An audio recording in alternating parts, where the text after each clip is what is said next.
future is, but it'll never be our past. You can distance in your world, it'll never ever change the past. Yeah. Hey everybody, it's Fight Club Hubs, and welcome to another episode of GVN Live. Honestly, since the last show, it seems like it's been forever almost. Yeah, it really This was has. the longest 2 weeks I've actually have experienced this whole summer season, believe it or not. So Yeah, it seems weird. It's kind of weird, but anyway, to kick it off, happy Labor Day, everybody. Labor Day edition of GVN. Pretty much today's show is we're gonna each have a topic of discussion. Emily's got two. I've got a couple game reviews. Keith's got a game review, and then tonight's main topic of discussion is big games, big promises, big disappointments. Throughout the years, of course, what that means is pretty much throughout the years there have been giant games with all kinds of boasting about what's going to be in them, how great they're going to be, and all that stuff by the game developers themselves, to the point where they utterly disappoint us because A, they don't live up to expectations, or they get stripped of so many of these promises along the way before the game's released. But to start things off, because it's the end of the summer, let's see how everybody is doing. Emily, how are you today? I'm good. I've been a little bit tired lately, but I've been re-energizing since the last crazy couple weeks before the end of August. Things are kind of busy for me. They're picking up again, of course, but I've had a little downtime. It's been nice, but other than that, I've been playing King of Fighters a lot. I've been looking into some new games, but I've been mostly training. I have a team now in KOF that I'm practicing with.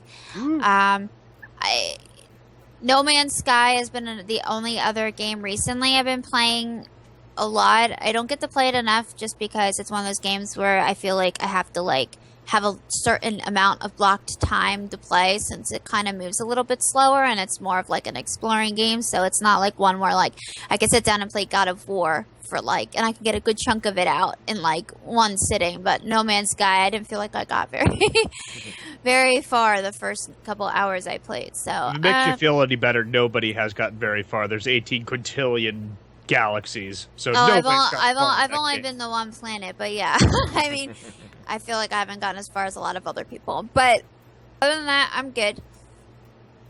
Just work and life. Let's go to the other guy in the room. How you doing, Mark? What have you been up to lately? I'm chewing a burger. Okay, great timing. We can come back to you then, right? All right. Pretty much. Keith, what's up, buddy? Yo, what's up, Hubs? What's up, everybody? What's up, gamers? How's it going? I'm the Gamer Keith. Things are going pretty good. Started doing some different things. I started eating clean, which was it's really cool. So I have a lot of energy. And Oh my god, I started eating healthier too. Not necessarily clean, because I'm not sure what clean means to you, but It means he washes his food. Well, if anything, I do He's vegan downing stuff. a bottle of Clorox after he eats. No, because some people, they mean clean, and they're just I'm only eating green juices, and I'm like, okay. So I wasn't sure. A lot of vegan. Stop eating out of the dumpster behind his house. Oh, God. But is that a lot of vegan stuff, a lot of vegetarian stuff. So that's Closer, So then you upgraded from McDonald's to Burger King. That's what you're saying? closer to the paleo diet then, somewhat. but without beans. No, well, I do eat beans, but No meats. They are musical fruit. beans, yes. But anyway, been playing a lot No Man's Sky, lots of No Man's Sky. Can't wait to actually give my review on it and weigh in on all the different topics tonight. And the other game that I played was Ratchet and Clank. I really love Ratchet and Clank. The one on PS4. Yeah, the remake of the first game, but being told a different way. I found it so hilarious. I haven't seen the movie yet. Has anybody seen the movie by chance? I have I not see seen the it for movie. sale at my work. That's about it. I haven't seen it, but I did play Ratchet and Clank, the new one. So I'm enjoying that, but really, No Man's Sky is my bread and butter right now, just because. Again, I'll talk about it more later, as far as that's concerned. All right. And Mark, are you safe to talk now? Are you decent? Yeah, I'm good. Hello, everyone. I'm very tired. Very, very tired. Been working like a crazy person in college. Working on different stuff for my own podcast, Neo Kobe Pizza, available alongside the GVN live recaps over at iTunes. And just very tired. Very tired. I also got back into Diablo 3, which was a mistake. Yeah, I actually just installed it this morning. Yeah, do you have Reaper of Souls? Yes. Okay. Because I've been doing the season mode stuff. I've never done the season mode. That's why I reinstalled it, because what the new stuff that they've added looked really interesting, and I'm interested in trying it out. Yeah, it's interesting mechanically and structurally, but the problem with Diablo is that once you get into it, I find that it's kind of an all-consuming thing. So you start playing it, like, oh, I'm just gonna do it for a couple hours, and you look up and it's like, oh, it's like 3 o'clock in the morning. What the fuck happened? And it's Classic interesting. Diablo. Yeah, it's interesting, and I like it. And I feel like one of these days I should probably do something like talking about the systems and why people are kind of annoyed with certain things about it, and why that's not necessarily a valid argument to make. But I mean, for right now, all I can say is that I understand the game is a Skinner box, and that's fine. But it's my absolute favorite Skinner box to lose like 6 hours of my day in, and I'm not at all ashamed of that. Now, would you say Diablo 3 is, after all these massive updates, after Reaper of Souls, is a much better game now than it was when it initially came out with the expansion? Oh, yeah. But Diablo 3... Well, I'm going to be 100% honest here. I know that you reviewed Diablo 3, and I know that you thought very highly of it, and that's great. But I That's thought great. it was... I still didn't So think he's of it not as great biased as whatsoever. Diablo 2. I thought Right. it was more of a step backwards, but still enjoyable game. No, but you did score it very highly, and that's perfectly reasonable, and I just want you to know that I think you're on an astonishingly large amount of drugs. But then 'Cause- again, at the same time, though, when I wrote that review, I was kind of... You were a fucking fanboy. Let's just call it what it is. Yeah, pretty much. I was loving the game for what it was at the time, minus the issues that arose that I complained about. Yeah, it's. I thought the auction house was bullshit, and It was. because the auction house was bullshit. But having taken out the real money auction house and put in the expanded content and everything, it's honestly, legitimately well worth the $40 asking price that it's at now, if not more, for all of the content that they've delivered. But yeah, when it came out, it was not really worth it. At this point, now it definitely is. I would say it's definitely worth the money and more. Okay. What was... Something just popped up in my head now, I can't remember.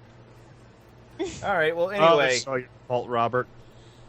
Yeah. So anyway, moving on. So that's what we've all been up to. I mean, I'll be doing a game review of 2 games that I've been recently playing. One is a title that came out earlier in the year called Bombshell. It's, I want to say, a hybrid Diablo game / Carnage, Smash TV, Expendable type clone style game.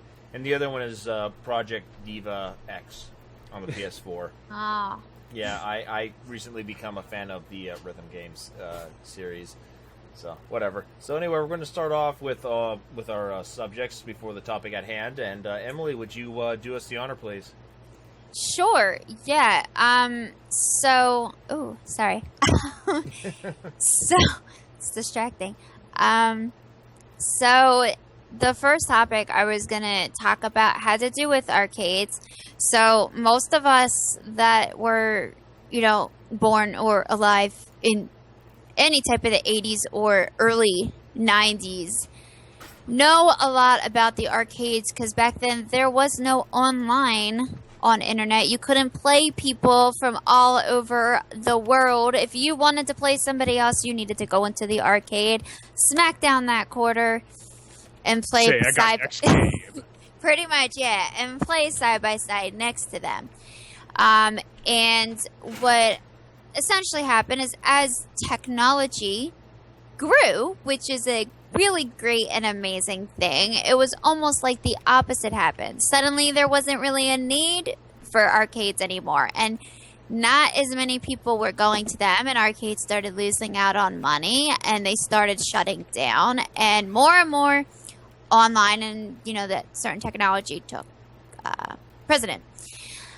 What's been happening recently is during that time, it was almost as if nerd culture and the fighting game, not the fighting game scene necessarily, but the whole entire video game scene area started to grow, started to become more popular. It started gaining more social recognition. And as that happened, people started talking more about arcades. You started seeing like Biggie Gaming events. We have arcades that are there. We get arcades brought in, and they're all like classic fighting game cabinets from all over that we get brought in. And you will see other events that start doing that, and different video game cons and regular comic cons will start doing the same thing. And over time, I've started noticing in the last year or two that arcades are actually coming back slowly, but they're coming back. We have one that opened up. It started off as a pinball arcade, and now has a bunch of like classic systems with 600, 700 games. That's not too far away from me. And other stuff is starting to come back too. Like, for example, Kindles used to be really popular when they first came out, but they're actually starting. I know you're making it look, but I was actually just informed today that their sales are actually going down, and more people are actually starting to buy hardcover books again, which is very interesting, because this is going all along with my theory that arcades are slowly making a big comeback, because I feel like a lot of the classic stuff we enjoyed for a period of time, you're like, oh yeah, okay, the technology, this is great, I can do this from all over the world, but you lose almost an element of what made some of these things what they were. For example, arcades. Arcades were some of the... You look like... Were you going to say something? No, I was just moving my cord. Okay. Sorry. In my opinion, arcades were one of the first... They were like one of the first ways that you were able to connect with other players.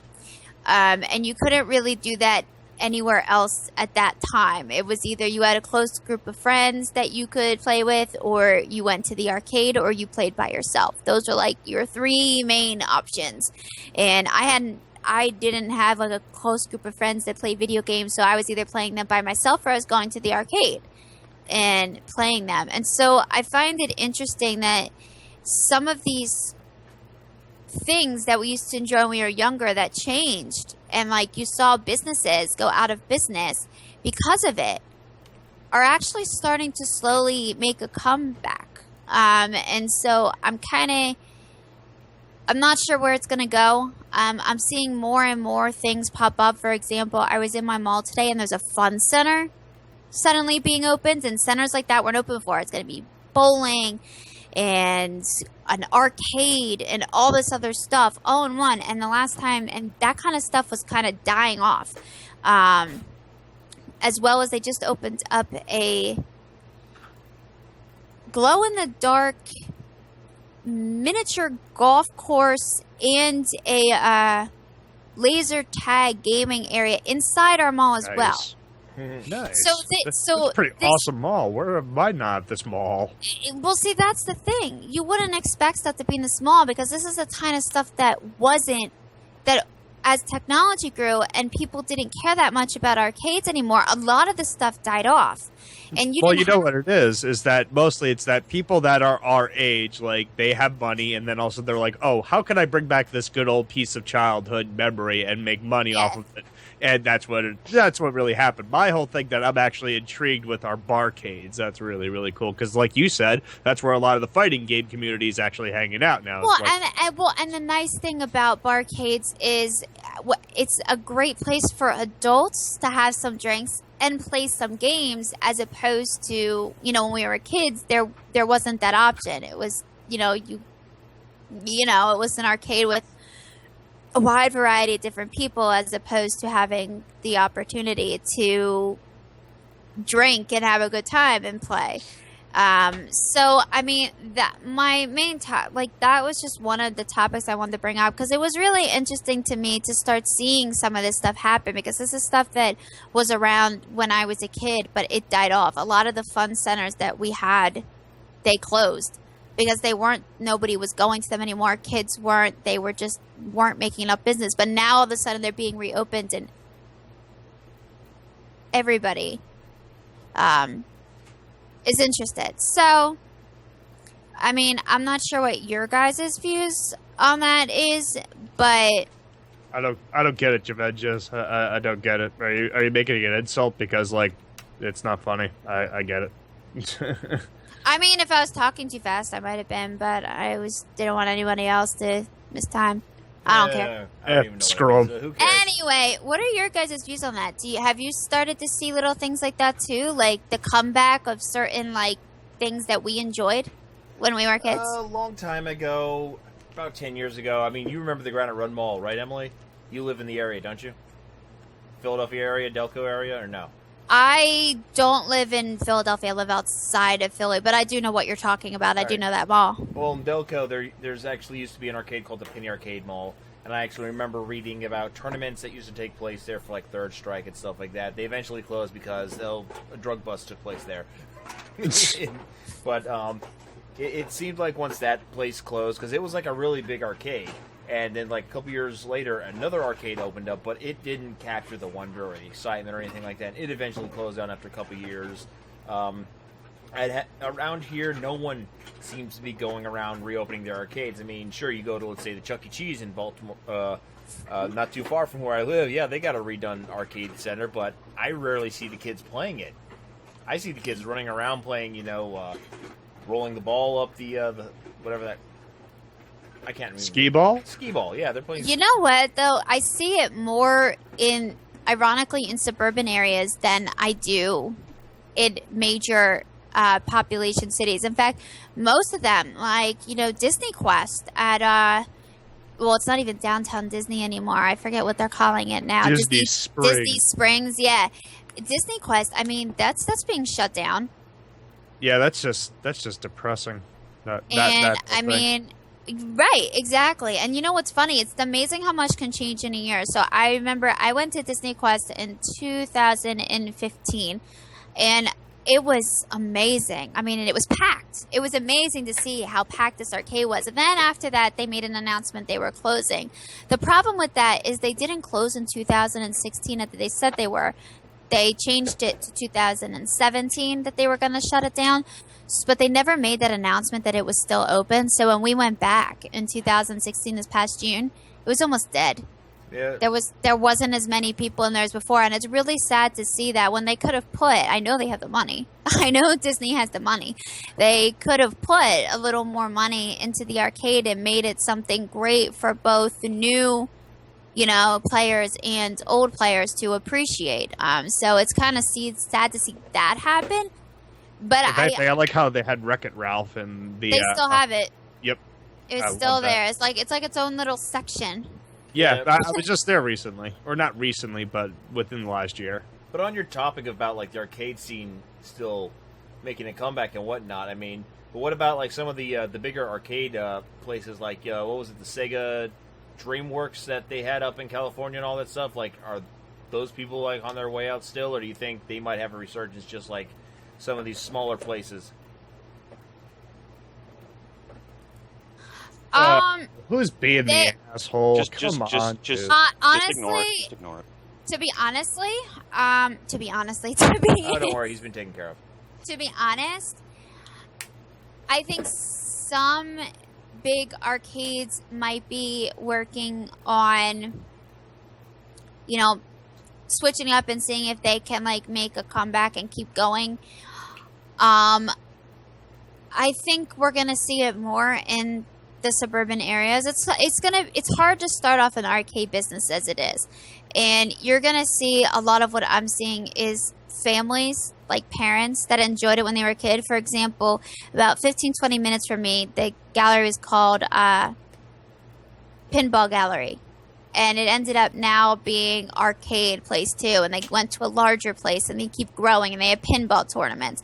That's and awesome. I had a nice conversation with the owners before a couple months ago, and they told me that they just started off at something small where they wanted to create an environment where people that enjoyed pinball could come play and maybe hold some small tournaments because they used to enjoy that when they were a kid, and they just wanted to bring it back. So I think you're going to see a lot of that. Kind of goes along with what Rob was saying about, you know, people that, you know, really enjoyed it when they were younger, wanting to kind of, you know, bring that, you know, nostalgic feeling back of having it around.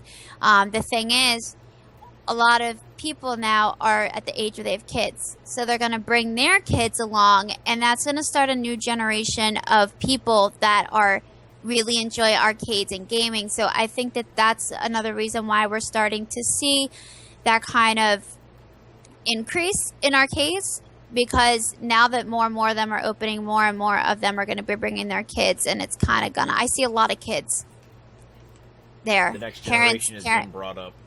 Parents Next playing generation at the, nerds. yeah, parents playing at the arcades with their kids, essentially. I kind of feel like, looking at the situation, a lot of the places that used to exist when we were kids geared themselves exclusively toward kids. Like that was their major demographic, and they knew it because gaming was presented as being for kids, right? Mm-hmm. When we were younger, it was games were really only advertised in game magazines, and if they were advertised on TV, it was with some hyperactive asshole in a 3-color jacket screaming about how you needed to have this hot new game, or you were going to be like the lamest dorkwad in your neighborhood. When in reality, if you played video games, you were probably either going to like hang out with the same 3 kids forever or get the shit beaten out of you. Right. So arcades were geared toward the younger set, and as an example, there was an arcade near me called Wizards that actually had like an ice cream parlor built on it, and its whole marketing gimmick was you could rent it out for birthdays and things like that.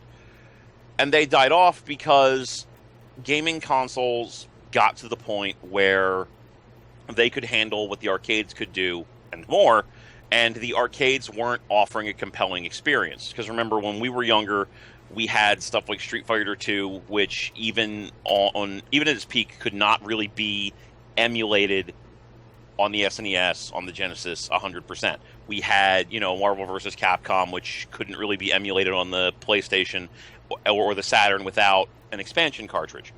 So the arcades for a while were outstripping what the consoles could do. Then the PlayStation 2 came along, and there's no need for the arcade anymore. It doesn't do anything. And DDR kept arcades open for a while, but eventually arcades just gone, just done. They're coming back, I think, partly because of the nostalgia conversation. Because, like you said, like we had brought up before, you know, Funko isn't marketing to little kids; they're marketing to us. Yeah.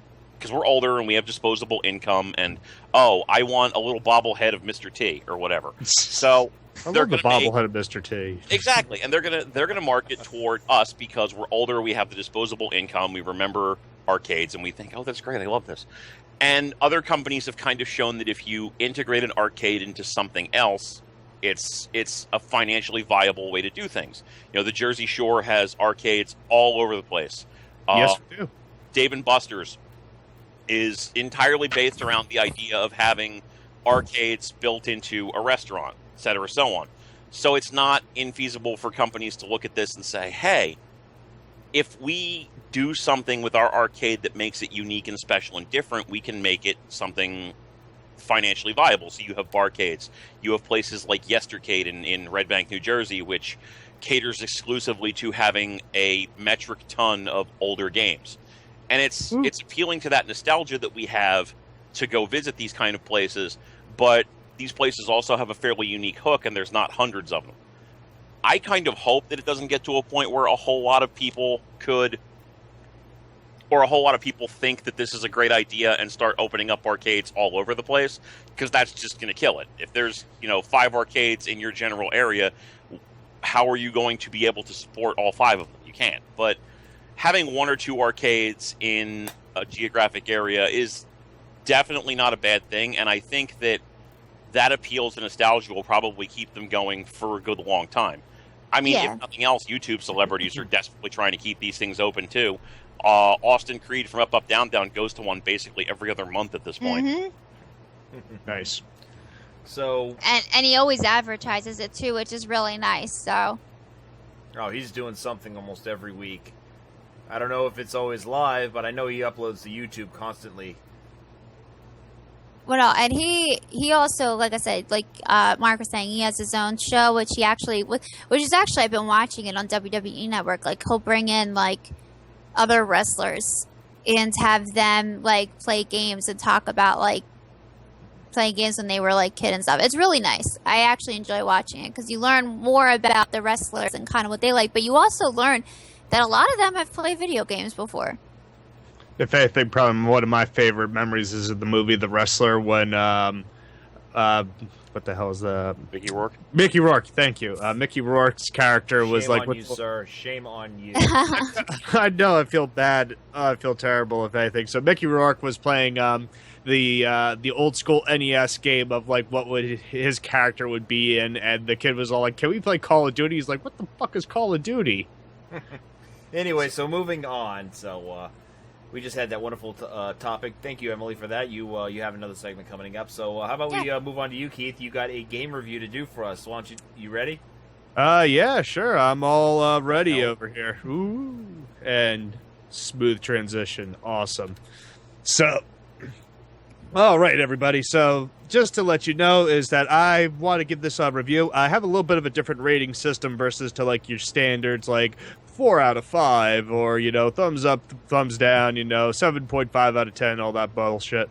I try to do something a little bit differently. So I have a rating system of recommend.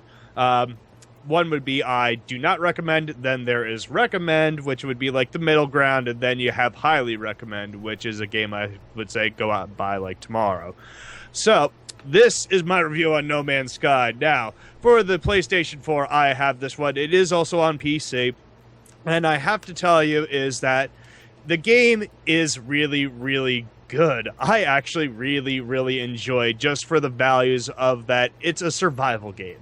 Pure and simple, it's a survival game. If you look at it, that you literally have to find different planets, you have to sustain life, you gather materials, you buy stuff, you build stuff. It's just like this endless circle of just an awesome, awesome survival game. And the game is huge. Apparently there's over 8 quintillion galaxies that are out there, all different planets that you can explore, all of them to, you know, for the taking. Now, granted, not every single planet is the same. There are graphical capabilities that are just not there yet. I'm sorry. And really, everybody was really upset with the whole, because it didn't live up to the hype, because they were like, oh, we were promised this beautiful, beautiful game, and then all of a sudden it just didn't deliver. Well, I gotta be honest with you, they are right, that this game didn't really it promised a lot on its aspect, but let's be honest with each other, no real game has ever really lived up to the hype if you really look at it. But No Man's Sky, getting back onto the topic at hand for it, really, really solid game. You start off and it really throws you to the wolves. Like, literally, you have no idea what you're going to do. You have to find out how to repair your ship. You're going to go around, you're going to collect stuff, you're going to fix your ship, and then eventually you warp out. There's supposed to be a storyline to it, which involves the Atlas. And what the Atlas is, effectively, it's to get to the center of the universe. And trust me, the game gets really, really frustrated once you hit that. But what I just like about the game is that you can just pick it up and just explore. Just go out, have fun, enjoy everything for it. Again, I'm going to give this game a recommend rating. And you know what? I would say go out, buy it. If you're really, really not into these sort of games, it may not appeal to everybody because it's very, very slow at times. But again, I recommend this game a lot for anybody. And if you get it on PC, I would recommend that a little bit more because it would, in fact, be a little bit better with the different mods that they can come out with. And that's all I got for that. And I've returned it back to my cool wallpaper, and I go back to you, Hubs. Thanks very much. I cannot believe that. I just didn't realize I was muted for that entire, like, not even my entire video review. I just find out. Oh my god. Anyway, so you have another topic of discussion you wish to talk about? Yeah. Sure. So the other topic I was going to bring up has more to do with video games, like, in general. So that's okay. For example, and it has more to do with ideas when it comes to new games. So we've been kind of seeing this trend all around, definitely in the movie area, but you're seeing it also in video games too. And that's, instead of coming up with new ideas or coming out with a new game in a game series, we're seeing a lot of remakes appear, which I'm not against. Some of the remakes I played, like the Crash remake that came out on PS4 recently, I played that and I absolutely loved it. I mean, I sat down with the game and 6 hours later I was pretty much almost done. Like,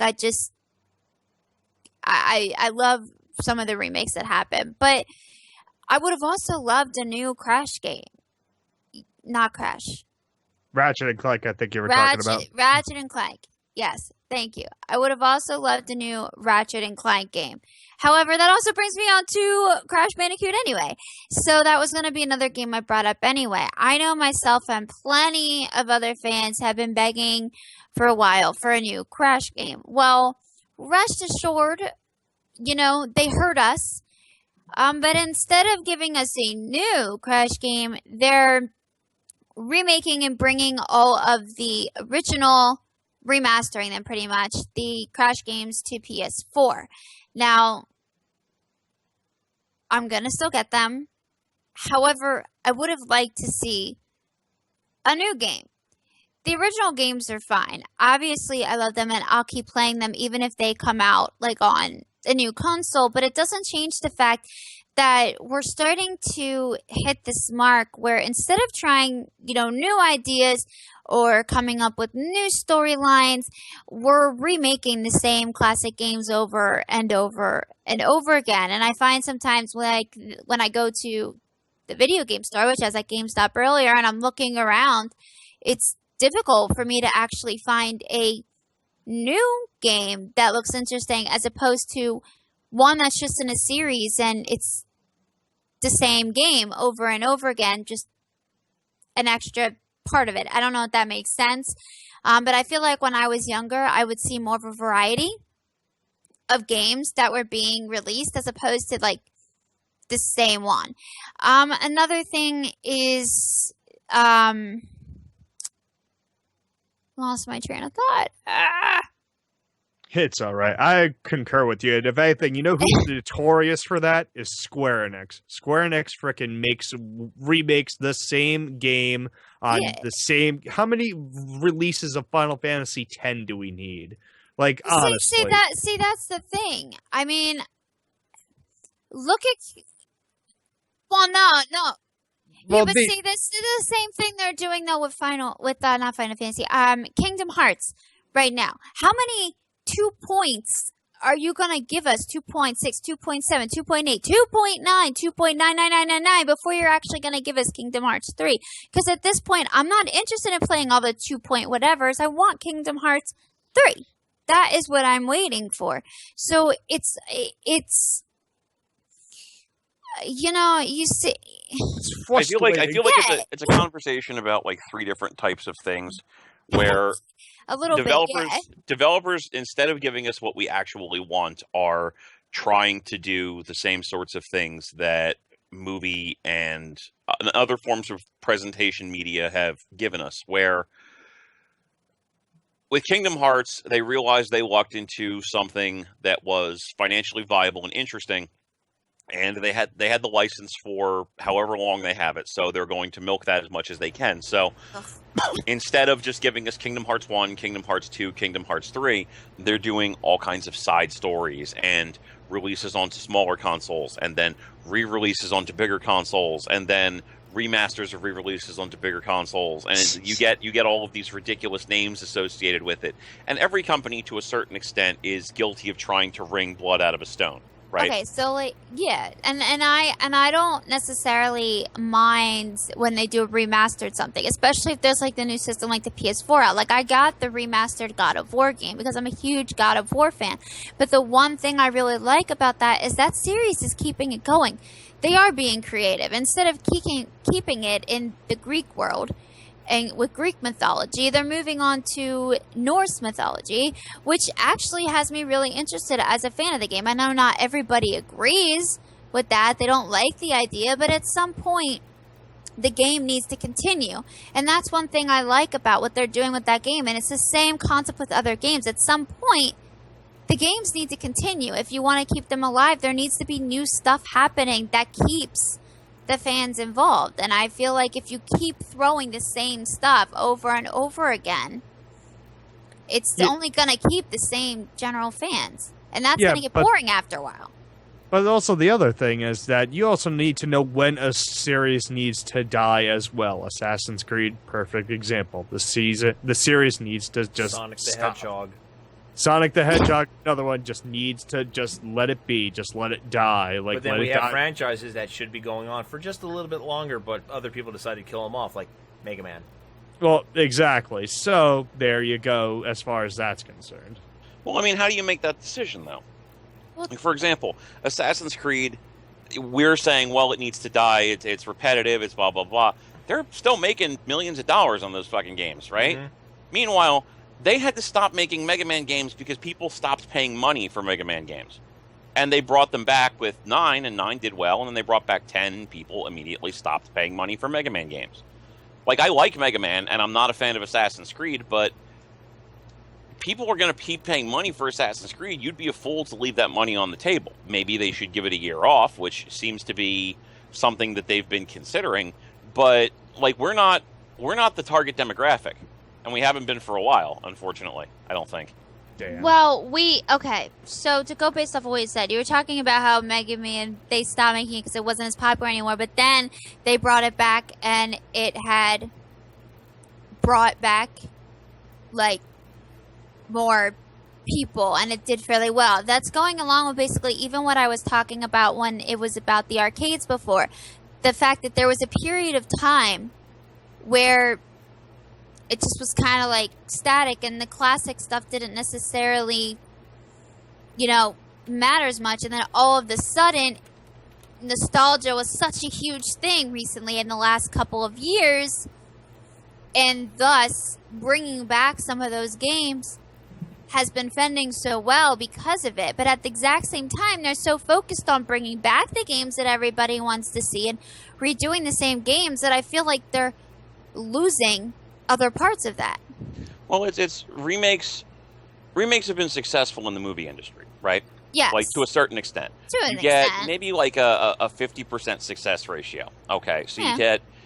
for every Teenage Mutant Ninja Turtles, which is financially successful, if not necessarily artistically successful, maybe you'll get a movie that is both artistically and financially successful. Say the Christopher Nolan Batman series, which is more of a reboot than a remake per se, but it still falls into that same line. With gaming, and I've talked about this extensively like years ago, back when this was like starting to be a big thing with Devil May Cry and whatnot. Game developers see that there's money on the table to be picked up if they can recreate these games, because they've kind of booked themselves into a corner. So they try revisiting the franchise from a different direction. And the problem is that roughly about half the time they really understand what brought those franchises to the dance and why those franchises stopped being a thing that were making money. For example, Splatterhouse. Yes. I like Splatterhouse. I'm not going to pretend that I don't. I think it is an amusing game, but it is not a good remake. And it loses a lot in translation of what made the original 8 and 16-bit Splatterhouse games interesting and unique and special and different, because it's just a game about a guy just putting his hand into something sphincter and ripping out its intestines, more or less. Okay. Tomb Raider. Everybody loves Tomb Raider, even though it didn't make as much money as Square Enix had projected it was going to make. Everybody loved the first one, excuse me. The second one, a little bit more divided opinion. But the franchise has kind of just become something completely different. It's a completely reimagined series that has kind of tried to rebuild Lara in a more realistic environment, but it loses the weird superhero-ness of the character originally and has just kind of made her into a sociopath. Yeah. And it's you can't go home again. the best that you can do is take the framework that you're given and build something equal to or greater than on top of it. And some game developers are kind of getting that to a certain extent. Like, I don't feel that Tomb Raider is an artistic achievement, but I feel like they're good games, certainly, and the remake hasn't been lost on them. Remastering in general is just kind of a waste of everyone's time. But at the very least, it's saying, hey, maybe you didn't play this. Here's this game for $20 with higher definition graphics. So I'm not going to begrudge anybody on that.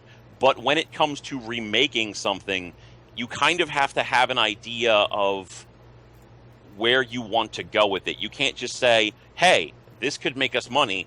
Let's remake this. You have to say, you know what? We have an idea for how to do this. I think Ratchet & Clank did that perfectly, to be honest with you.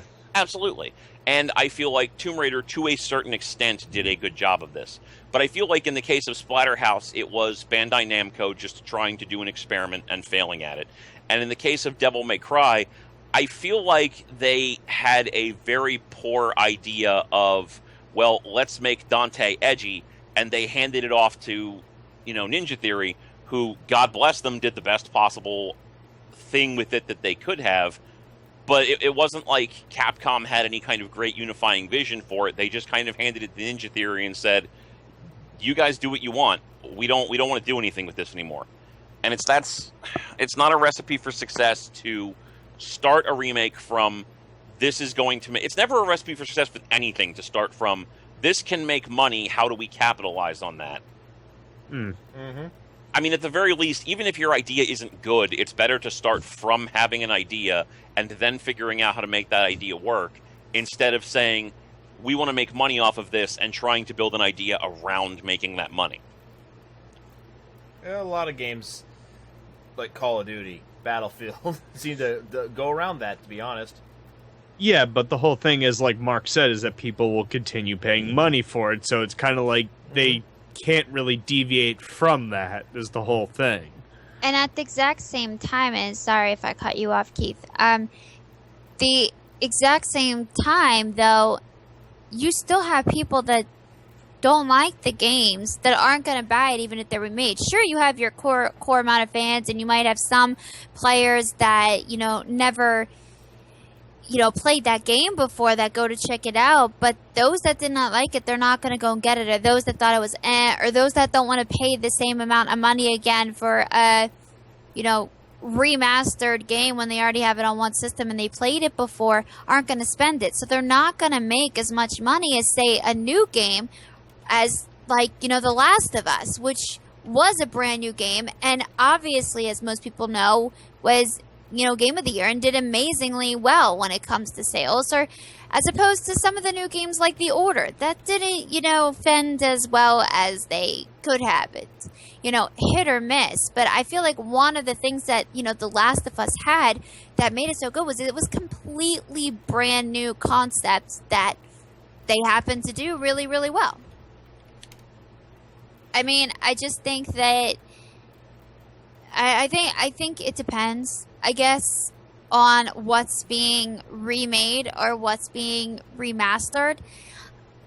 I think on some sort of level, though, there are some games that I want new games of. And if a bunch of us are saying, bring it back, give us a new game, and you say, here's all the classic games you love, now you can play them on PS4. Well, that's great. I mean, I'm not going to lie, I'm still going to get them, but because it's easier to play them, obviously. But then what? Are you still going to make the game, or are you going to keep coming up with new remastered? You know what? You know where I'm going with that? Like, yeah, I got you. You want a continuation of the franchise as opposed to just them rehashing the same idea of like one particular game in the series. So I can say, hey, look, maybe remade King's Quest 1. That's awesome. How about maybe a King's Quest 7 or 8? Right, which is exactly what I'm actually happy about they're doing with God of War now. Creating a whole new entire thing, but still keeping, like, the main characters and adding more elements to the story where now you're like, wait, what? Kratos has a son? Where is he now? Like, for me, I'm intrigued. I want to know more about that. I want to know what's going on. What happens, to get it to here. Mm-hmm. As opposed to, like I said, I know there's some people that aren't happy about it, but the reality is there's only so long that you can stay in one place in a game. You have to challenge it. You have to change it up. Otherwise, the reality is people aren't going to keep buying the same game over and over again. At some point, it is going to stop. At least that's my opinion.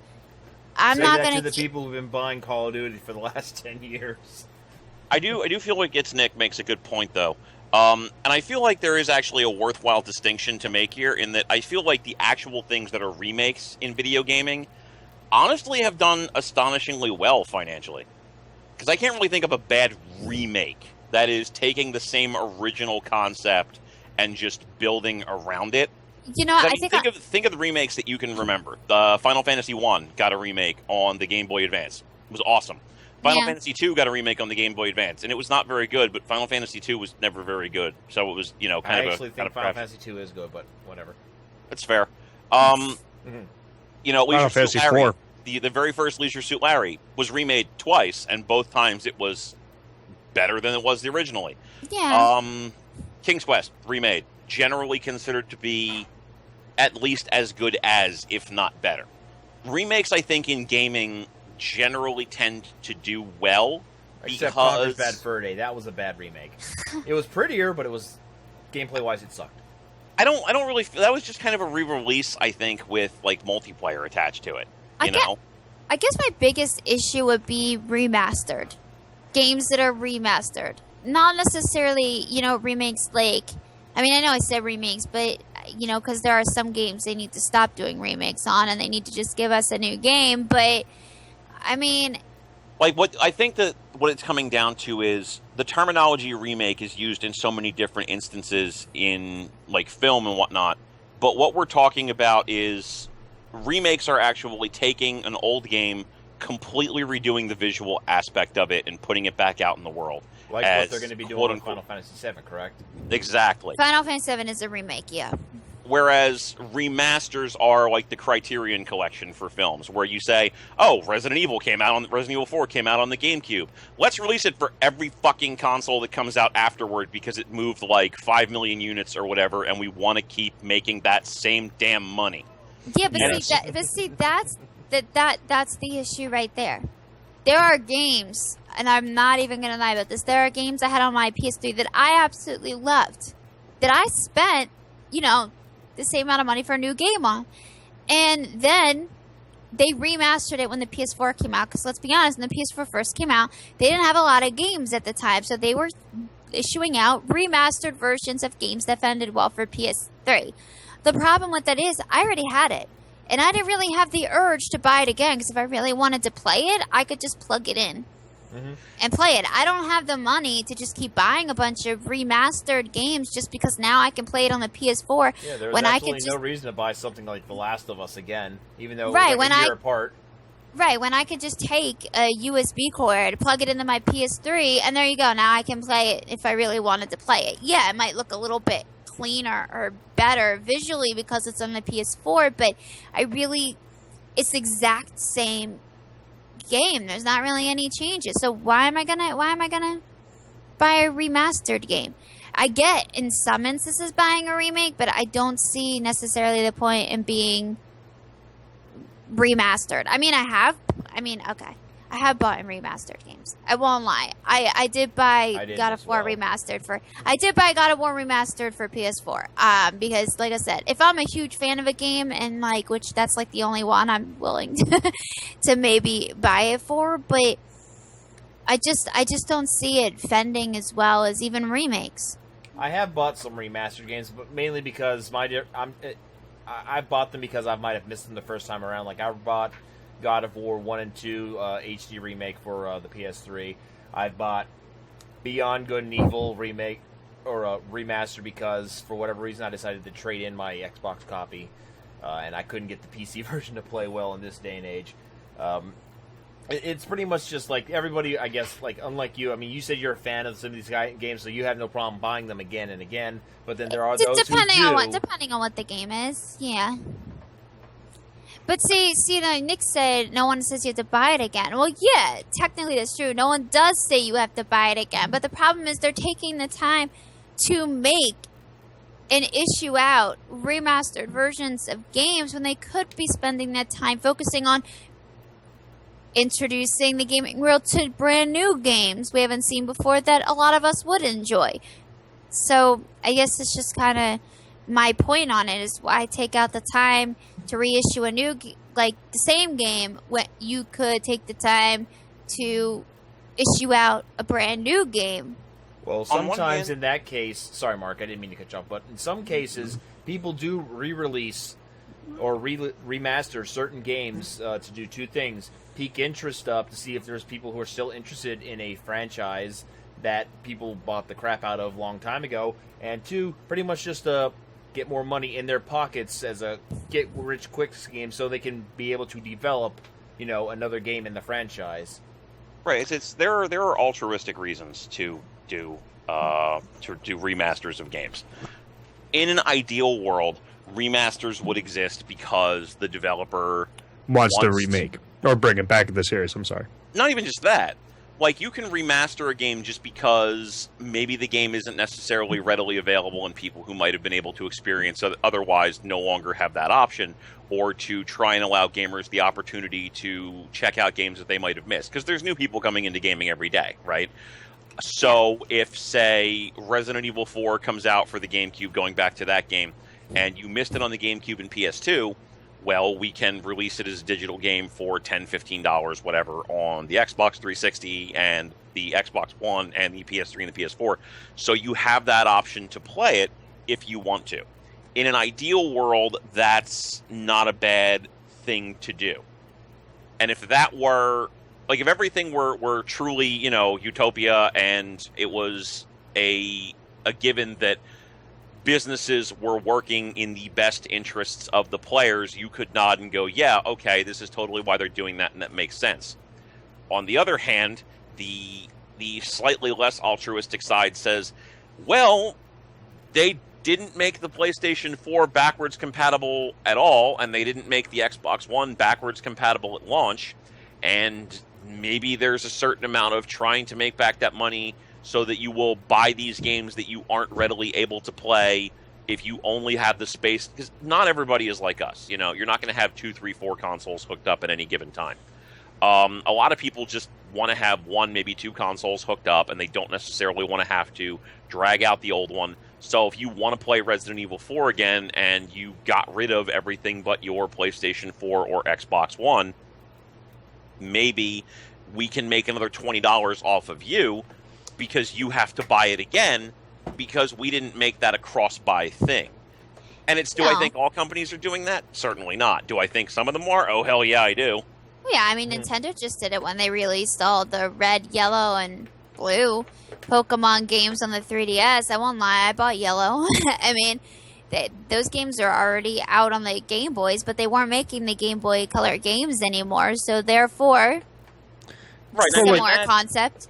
In that case, I think that probably is Nintendo saying, you know what, the last time we released these games is like 10, 15 years ago. I agree with Mark. That it was more like making it available. Right, if they were releasing the same thing on the GameCube and the Wii and the Wii U, and they were making sure that you couldn't play it, I would say that might be bullshit. But I mean, to be fair to Nintendo, they've tried to make their stuff at least always backwards compatible with the console before it. So, you know what? I'm not going to bag on Nintendo specifically. No, I wasn't. I was just giving an example of a similar. No, I get what you're saying. Yeah, no, I love Nintendo, so I have nothing bad to say about them. I do think Capcom is definitely trying to gild the lily a bit with all of their Resident Evil re-releases, though. Mm-hmm. Yes. So anyway, to wrap up this awesome conversation that we just had, since apparently we're picking at things that we can think of now. Mark, do you want to have the final word on this conversation? Give me 1 second here.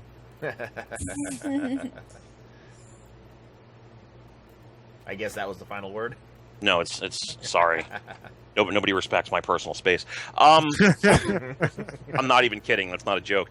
I believe you. I guess the final thing that I would say on it is gaming is trying to take the money-making aspects of what a lot of other media has done and use it to make money in trying to remake and reimagine different properties that they have. And for the most part, they've done a better job on the remake side of things, I think, because slapping a new coat of paint and some updated mechanics on something is a lot easier than trying to cast out all of the different actors and trying to, do something with a story. So it's easier in the gaming world to remake something, for now anyway, than it is in television or film or comic books. So from the remake perspective, I think gaming is batting 1,000. The problem is that remasters are not necessarily something that gaming is handling as well as they could be, because when people remaster movies, you're only really going to buy it if you don't have exposure to it or if you're a fan. And I don't really think that in the case of movies, they're trying to do 10, 15 different remasters because they're trying to bleed money out of people just for the sake of bleeding money out of people. Yeah. It's you're not going to need 6 DVDs of Star Wars. You're not going to need 6 DVDs of The Godfather. And they know that. They just want to try to convince you to buy a specific one or two and be happy with it. Gaming is, to a certain extent, I think, trying to, and this is some gaming companies, let's be clear, trying to make as much money as they can on the same game by re-releasing it in different capacities and hoping that people won't be able to play the game anymore, so they'll have to go with that newer version if they want to keep owning it. And I kind of feel like that's a case of the gaming community, or the gaming developed community, publishing community as a whole, realizing that there's money to be made here, but not bothering to learn the lessons that they should have from all of these other groups failing and burning out, doing these sorts of things. And I hope maybe that they will eventually learn the lessons that they need to learn before it bites them in the ass. It's all right. You could say Square Enix. I feel you. There's a lot of companies that are making mistakes No, about this this. is Definitely one of them. I definitely agree. I've definitely seen, some of them. I've seen ones that, if it's been a long period of time since the game's been out and they want to remake it or remaster it for a new system, okay, that's okay with me. But I'm talking about the games that, it's been like a year. And then they're like, we're going to remaster it now for this. I'm like, all right, it's been a year. What about something new this year instead of learning that the game I just finished playing is so. Yeah, and it's cheap to do it, and it's a good way of making money. I just hope that eventually that gaming as a whole kind of gets out of this AAA gaming, big gaming, gets out of this mentality of make money by any means necessary, because I kind of like having those big games available, and if things keep going the way that they are going, these companies are kind of expediting that not being a thing anymore. Yeah. Okay. Thank you for that interesting topic of conversation, Emily, and Mark, thank you for the final word. So we're going to move on to our main topic, and that is big games, big promises, big disappointment. Pretty much anything related to, overhyped games where the developer has made so many promises about what's going to be in it, how great it's going to be, because, every developer thinks they're making a great game, and just overall, as the development of the game goes by, they start taking away bits and pieces of the game because for whatever reason it's not enough money, there's not enough time, they got to meet deadlines, any kind of excuse they can think of. Maybe it was not implemented properly, or the technology of the console or the PC at the time was just not able to handle it. I mean, there's a whole assortment of reasons. I mean, you can only look at one man who has consistently made promises in the last 25 years in regards to every one of his games, and that's Peter Molyneux. But he's not the only one who's done it. There have been people as early as, the early 80s when it came to, PC gaming and consoles and stuff like that. like on the Atari and television, people saying, "Hey, look at our version of Pac-Man. Doesn't it look just like the arcade?" No, it doesn't. But then you have, like, let's say, going back to like systems, like on the modern PC gaming in the mid '90s, where you had a bunch of games like that dungeon game that was made by Peter Molyneux. He had a lot of great ideas in there. He actually managed to implement most of his ideas, and then he moved on to some of his bigger games, like Populous, man.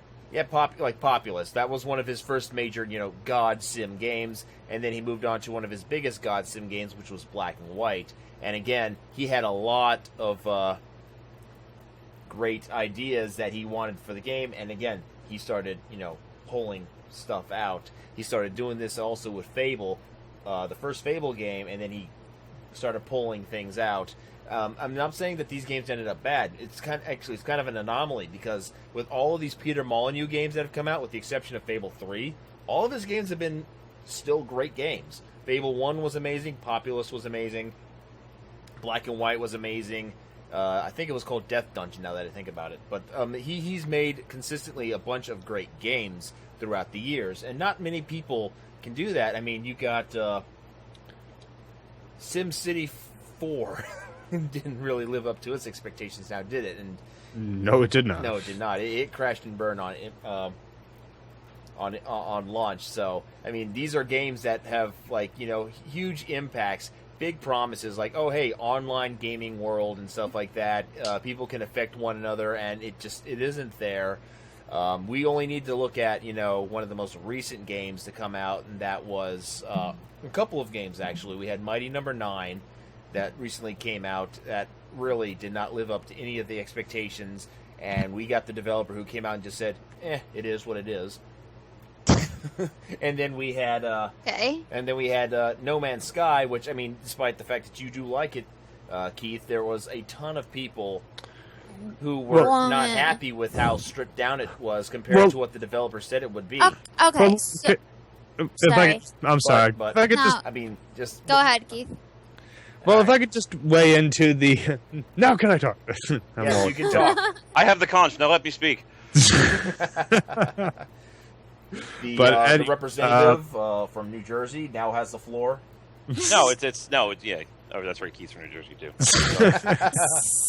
But anyway, to put this into perspective, is that No Man's Sky did not cash in at all what it really, not at all, but it did not cash in on what they initially promised it. They had really, really big pie in the sky dreams that when they even announced it didn't seem that realistic, that they were saying, okay, there's going to be all these quintillion galaxies out there and every single one is going to be different, and that honestly they did not cash in on that, just because I was like, they gave you the impression like every single planet is going to be different. No, I already knew that going into the game, that it's like, okay, I'm expecting to see like that same dinosaur over there but purple, like 5 planets later. So I'm not shocked whatsoever with that.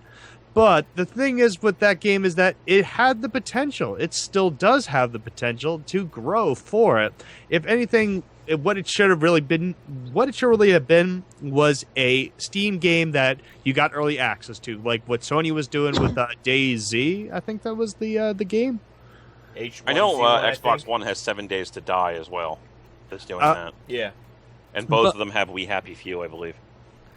And that what it should have been, in my honest opinion. And then once the game was fully done, and they kind of openly admitted saying they did not finish it, there was deadlines, they came out with 1,000,001 excuses, which is ridiculous, because, again, I would have much preferred them to have pushed the game back and gave us a little bit more polish on it versus what they gave us. But again, I still enjoyed it for what it was. But going back on topic of big hype, big games, is that, yes, you're right. But honestly, again, going back to my review, what game has ever cashed in on the promise?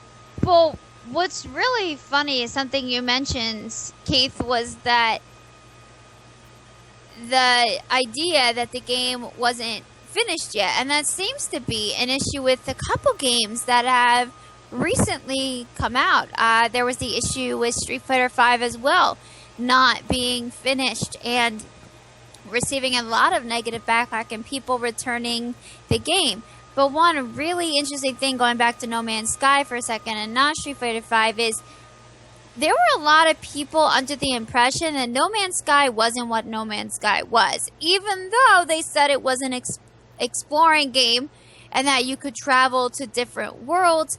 A lot of people seem to be under the impression that they were going to be battling things, that they were going to have all these weapons, that they were going to be battling weird aliens, and that there was going to be a major storyline, and that there was going to be all this stuff.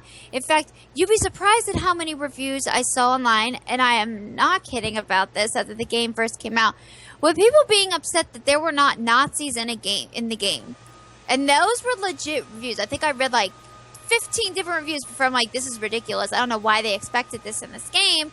Like, expecting all these wars and things to happen. And that's why a good majority of people, at least from I've seen, has been upset. And I'm not really sure where they got that mindset from, but I think that's where some of the hype came from. For whatever reason, they were thinking that they were going to be doing a very, advanced Ratchet and Clank type game, I guess, traveling to different worlds and fighting things, but it wasn't that, and it's not that at all. From playing it at the beginning where I started playing it, there really isn't any monsters coming at you, at least from what I've played so far. I don't know anything else. Maybe there are later on in the game that you really have to fight.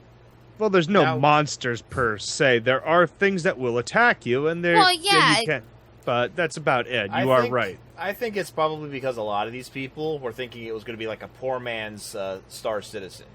Yeah. On one hand, a lot of it does come down to overpromising from the developer, right? Mm-hmm. Sean Murray, in particular, was there. There's a lot of footage of him being asked, "Is this game going to have X thing?" And Sean Murray said yes, and it doesn't. And it was over-promising before the game came out. It was saying, well, there's going to be factions. There's going to be faction battles. You can participate in faction battles. There's going to be a lot more unique elements than there maybe necessarily are.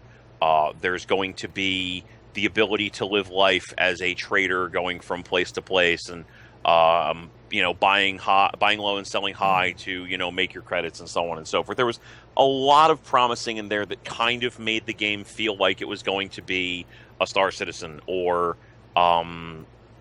Elite Dangerous or something like that. So, in a lot of cases, most of what happened with, I'd say about 50% of what happened with No Man's Sky was over-promising. And we've seen that from countless developers, right? Like, this isn't even just a Peter Molyneux thing. David Cage is notorious for the shit, too. So it's unfortunately not new. But I feel like No Man's Sky is kind of a weird outlier because the communities surrounding it that were really hyped up for the game kind of decided that the game was going to, cure cancer and, like, bring Jesus back and all this other shit. And like, I wish that was a joke, but a lot of these people were... This also kind of comes back, and this is not a topic I want to really talk about. I don't want to spend any more time on it than we are just using it as an example. But I want to bring it up as a comparison point so we can, acknowledge that it's a thing and move on. This kind of feels like the big to-do about why there's no female Link in the upcoming Zelda. It's... People saw a thing, No Man's Sky, whatever, and in their head, they shipped it as it's going to be the thing that I was told plus this, when the developer didn't do anything with that. And it's kind of something that's only really started happening in the past, like, 5 to 10 years because of the explosion of fan communities and the ability for people from all across the world to talk to one another in those condensed fan communities. They start to create things that were said that weren't actually said, so people have a false interpretation of what the game's going to be. Then the game comes out and they're like, this isn't what it was supposed to be. That's not what they said. Yeah, and in reality, it's you built this in your head. You shipped this. You shipped this idea of this game is going to do this thing, and when that didn't happen, you got upset with the developer for reading your mind and getting the wrong answer. And You know what? It's sorry. no, Sorry. it's just it frustrates me that we hold these games to our standard when that was never the developer's intention. It's fine to hold the developer accountable for the things that they have said that they are going to put into the game, but there's no reason to get mad at a company because they didn't do what you expected them to do when they never said they were going to do it in the first place. And I do agree with Nick that the VGX reveal and it being like it getting a lot of feature support on like the Tonight Show, for Christ's sake, did that game no favors at all, because it Sean Murray is probably somebody who should be locked in a room somewhere alongside Peter Molyneux and David Cage and only be let out to talk about the game once the game's But Him and George R. R. Martin, they all need to be locked into like a cage. yeah, and I feel like these people are legitimately enthusiastic about the things that they're making and what they want to do, and they conflate what I want to do with what's going to be in the game. But you also can't blame the game for not meeting your own made-up expectations that Sean Murray did not say were going to be in it. Well, and here's another example. There was something you had said about game developers pretty much being honest about where a game is and what's going to be included in it, and what will come down the line. And another example of this is Street Fighter V. And I want to bring this up because it's a game that's still very popular in the competitive scene, although I have noticed numbers dropping at events. However, the game came out, and as everybody knows, it was incomplete. Now, the thing about this is, if you are not involved in the fighting game community, like heavily involved, to the point where you aren't looking on Shoryuken or Event Hubs every day, looking for the next update on what's happening in the community, then you weren't going to necessarily see the times that Capcom did an interview and Capcom said the game will not be complete at launch. They pretty much were honest. I had my own issues with the game when it launched, but basically they were honest. They said it won't have the story mode until June. You won't have all 6 DLC characters. This is how the game is going to be. This is what it's going to be. And everything. Now, unfortunately, a lot of that system failed on them because even though it was publicly stated that the game wasn't going to be complete, when the game came out, everybody freaked out that the game wasn't complete, even though everybody, minus the people that might not have known, I saw a good chunk of people that knew complaining that the game wasn't complete. But there's a difference between a game that's incomplete and a game that's missing a ton of its key features. No. Don't get me wrong. I have a lot of problems with Street Fighter V, and I haven't been playing it recently. I've been very, very focused on King of Fighters. So believe me, I know the game has its own set of issues that even make it difficult for me to enjoy playing it. But I noticed online that's an issue when it comes to online, not the game itself. I'm talking more about the online. Game developers saying one thing and people completely forgetting or not paying attention to what they say and creating in their head what a game should be. Like I said, Street Fighter V has its own set of issues that obviously I don't want to get into right now, but I'm strictly speaking from the point of what's happening online and the kind of powerful force that online does have when it comes to a game. I saw people that, were really excited for No Man's Sky, really excited, and one person said, it's a horrible game, don't do it, it's boring, none of it's enjoyable, it's just an exploring game. I'm like, well, that's what it's supposed to be. So if that's not the type of game you like, but this person does, and I've seen people turned off. Well, what if those people would have enjoyed the game? But now, looking back on it, I mean, it like somebody said in the chat room, it's a studio, it's an indie studio that had about 15 people working on a game, whereas we've had studios in the past make big games and have fallen short on their promises. So, like, in my opinion, there's really no difference between a studio that has 15 people or a studio that has 200 people when it's the main developer who is, trying to get his ideas into the game at your fingertips. And he's the one who is responsible for saying all these things that are, coming out of his mouth and just not, living up to any of those expectations. Street Fighter, yeah, he told us they're going to be missing some. It's going to be an incomplete game, but when your incomplete game also includes no story mode, a bunch of your features are not available at launch. Yeah, like but here's mode. the thing. They said ahead of time the story mode wouldn't be till June. My biggest issue was they didn't have anything else to keep us occupied until we got some of these other things, and the whole entire game was. And I'm sorry to those who are watching that might actually enjoy Street Fighter V. It was the beta. That's literally what I felt like I was playing. I felt like I was playing the beta all over again. So for me, I was disappointed in that. I was like, okay, well, all my hype just went away because it's a beta. I mean, that's just how I personally felt. I felt like I was playing beta. Whereas in KOF, I really feel like Atlas and SNK did the right thing in this regard. Man, they were quiet. All right, and all of a sudden, less than a year ago, they're like, "Hey, look, King of Fighters, it'll be out before the end of this, 2016, yay!" And we were like, "Whoa, wait, when did that happen? They're gonna have it already out in less than a year?" And obviously, from the first video, a lot of people had their doubts. They were like, mostly graphical, but yeah. However, the game really fended for itself. Not only did it start out with 50 characters, they're planning on having more characters released in the future and adding more content. They have the arcade mode. They have all these tutorials. They have all these different places. It's the game is essentially huge. It has everything in it that essentially Street Fighter should have had at launch, and they spent more time on Street Fighter. So I'm a little confused. I just feel like maybe SNK and Atlas did it the right way. They've been working on the game for a while now, had everything planned out. Then they announced it when they knew that they were going to have a date, as opposed to announcing a game and pushing it and hyping it up so much and only to have it let down. I don't think it's necessarily the hype that's the problem. I think it's living up to that hype. Now, let's flip this in reverse for a second. We've talked about, a whole bunch of games that, that didn't live up to their promises. How about the games that, don't make any promises, but at the end they provide more than what you expected going into it? Like, for instance, like I just mentioned Star Citizen earlier.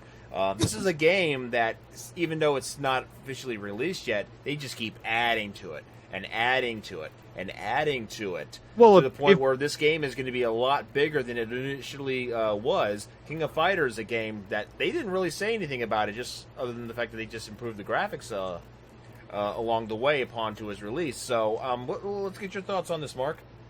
Well, okay. I do actually have something I want to revisit from the earlier part, but we'll get to that later. Just okay. Remind me about it a little bit. But here's my thing. There's two ways that you can look at that situation, and it's really a matter of whether you're an optimist or a pessimist. Okay? The optimist says games like, and you can come up with lots of games where there was virtually no hype going into them that took the world by storm, right? Mm-hmm. Demon Souls. Perfect example. Yes. Dark Souls is another really good example. There wasn't a shitload of hype in that game before it came out. Persona 4. Persona 3, hell. A lot of Atlas JRPGs. The games that you mentioned. Undertale. So many games that came out of nowhere that were... The developers themselves weren't pushing hype of this is what the game is going to do, this is what the game is going to be. That they just buckled down, made their games, and pushed them out into the world. And they were fucking awesome. Great, right? But the optimist in me says, somebody like a Peter Molyneux or a David Cage or Sean Murray loves what they're doing, loves making games, loves being a part of the community, loves being a part of development, loves their games like they are their own children, right? And they have these grand visions for what their children are going to grow up and be. And they can't get it done in time to meet the release cycle expectations. And it sucks, but you still love your kid, and you still, want to talk about your kid, you still think highly of your kid.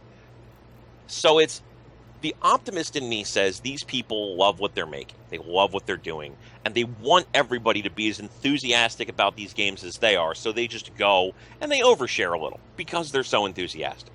The pessimist in me, on the other hand, says these people are over talking about their games at a best case because they are not very good at speaking in public places and should maybe be physically restrained from ever talking in public again until their games are already out because they're creating PR nightmares for these games, and at a worst case are flagrantly overpromising because they're fucking shysters.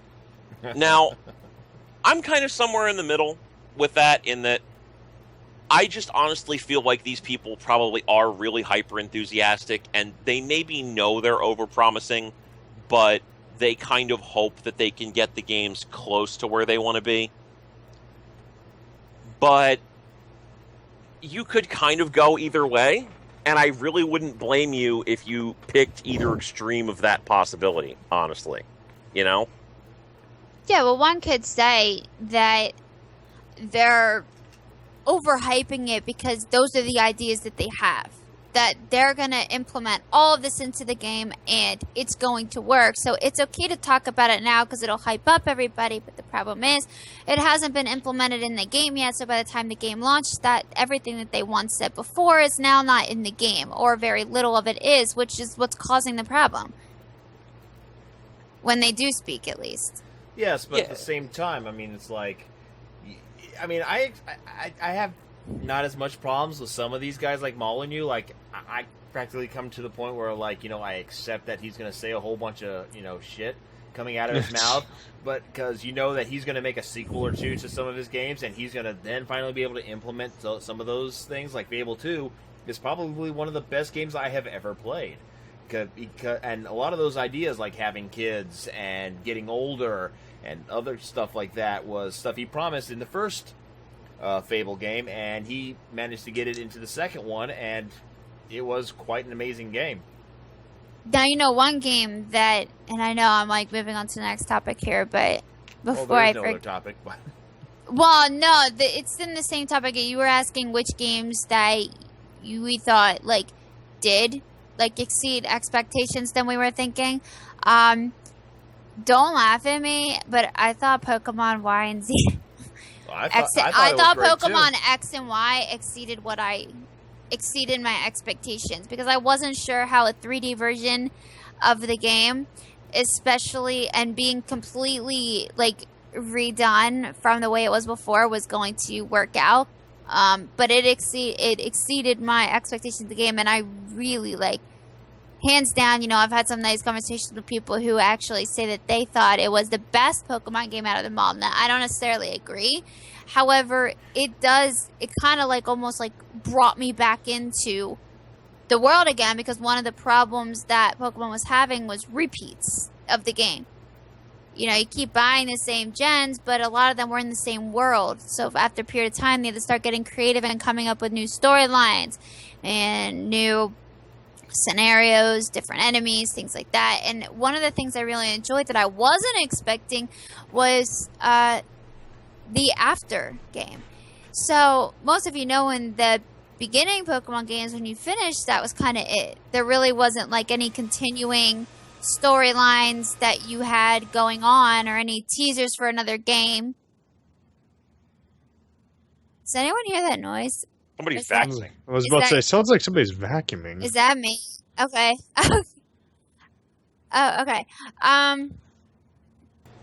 So one of the things I enjoyed was that you didn't really have that, but in Pokemon Y and Z you did. Once you finished the game and it reset again, you start walking, there was a new little like storylines and missions that you could do afterwards. And I really enjoyed that.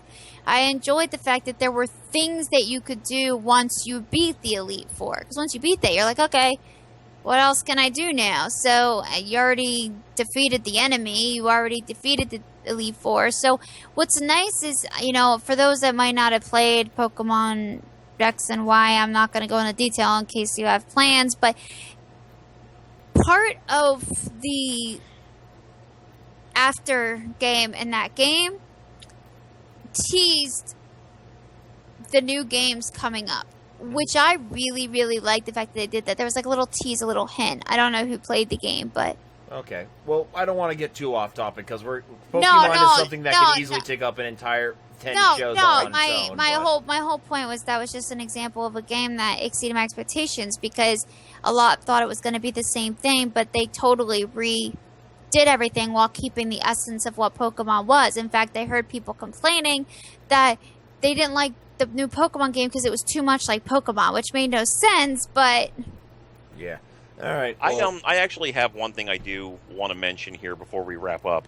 yeah. well, you also said you wanted to mention something that was touched on earlier, so if you wanted to do that Yeah. too, go ahead. That's the same thing. All But right. it's an interesting thought that I came up with while we were going back and forth with this was I kind of feel like the modern era of gaming, like with all the internet interconnectivity and storage drives and whatnot, has kind of brought both a blessing and a curse to games that underperform what was expected of them.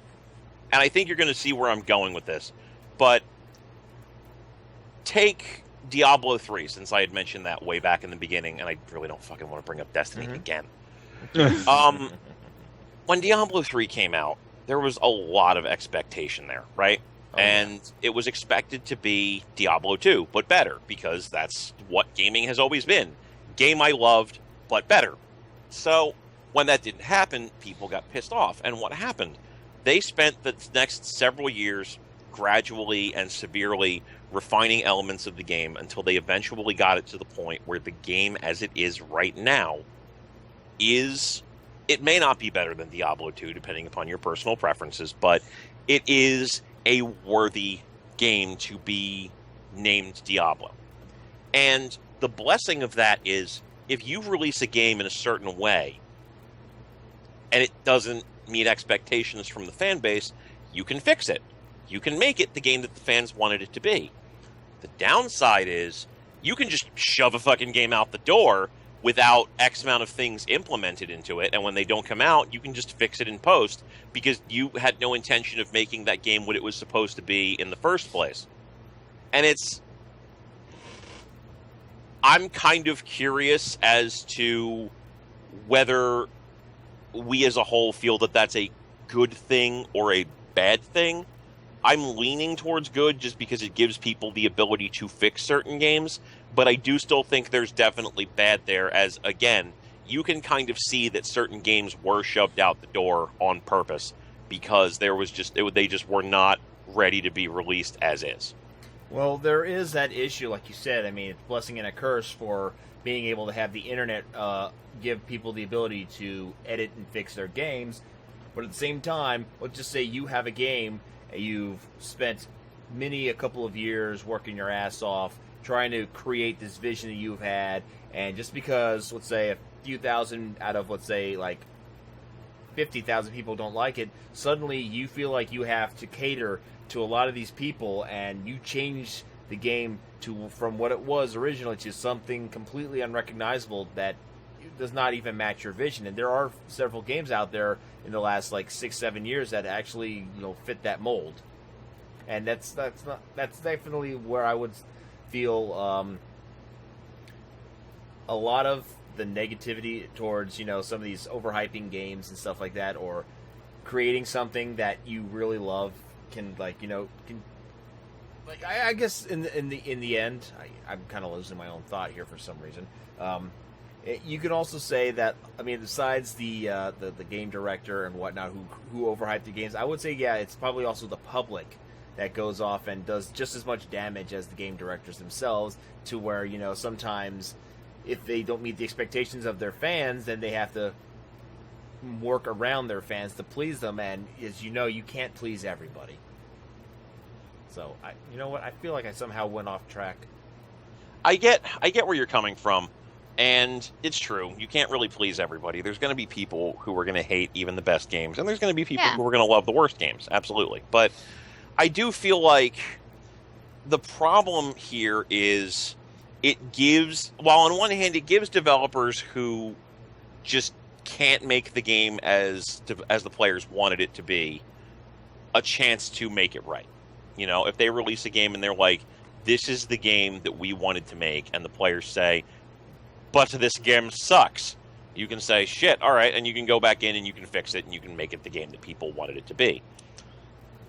I'm just concerned that some developers are going to, and I'm just going to throw a name out there, Evolve, let's say, are going to throw a game out there and say, hey, here's this game that we think you guys are going to like, and it's $60, but you can also buy all of this other stuff, and, you know, we're going to do whatever, and the players say, but it sucks, and you say, well, shit, all right, we'll fix it anyway, like, and it's just maybe they didn't plan well, or maybe they planned too heavily on, we're going to make all the money with DLC, or worse, maybe they said, fuck it, we'll just push a 50% complete game out into the world and hope for the best, and then when the players come back and they say, but it sucks, they say, well, you know, that's fine, we were going to fix it anyway, you know, like,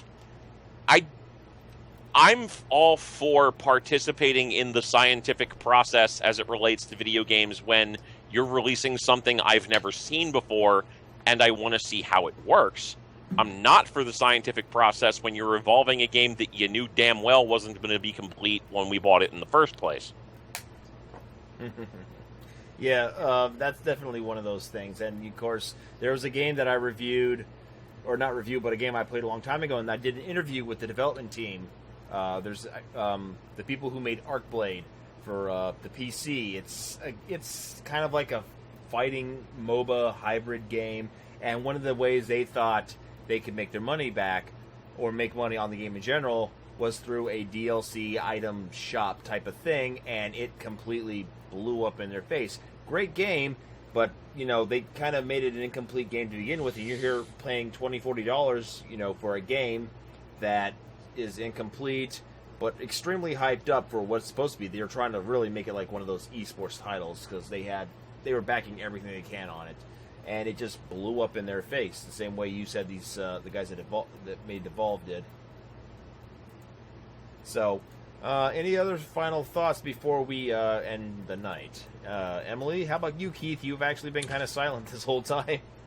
I was, if anything, I'm sorry, I sounded awfully loud there for a second. I was going to say Duke Nukem is one of the worst offenders. If anything, I thought it would have been a lot better to stay as the urban legend of how great it was going to be, as opposed to the final piece of shit that actually came out. And that's about it as far as that's concerned. I mean, pretty much everybody kind of made this the same point, is that you aim big, and then eventually realism sets in. You're like, oh damn, like, you can't make it this big, and that's kind of on the gamers, that's also kind of on the developers, but Mark kind of summed it up perfectly. It's like, how dare you, like, friggin' read my mind and give me the game that I was expecting, sort of thing. So I kind of agreed on all aspects for it. Okay, so there you have it. You know, we've had a lot of good discussions today. I had a botched review, so I'm going to be saving that for GVN Live Plus content, so you'll be seeing that on YouTube eventually. I want to thank you, Emily and Keith, for the stuff that you have provided for this show today. Thank you. And, yeah, no problem. Mark, it was awesome having my first review back. Oh, no problem at all. Absolutely. Happy to be here. All right, so as you see right there, I've listed the next episode of GVN Live. September 19th, we are going to have two guests on the show. We're going to have Rico, who owns a game shop out on the West Coast called Arcade. And we got a guy I know from Classic Game Junkie, the owner, Frank. They're both going to be on the show. We're going to be talking about, you know, mom and pop game stores and how they operate and how they manage to survive in this day and age. We got 3 shows that we're going to be doing in October, so we're going to be doing something kind of different. But we'll save that for we'll save that reveal for the next episode. So, ladies and gentlemen, I'm Fight Club Hubs signing off. Thank you all for watching. Thank you for coming out, people. Bye. Deuces.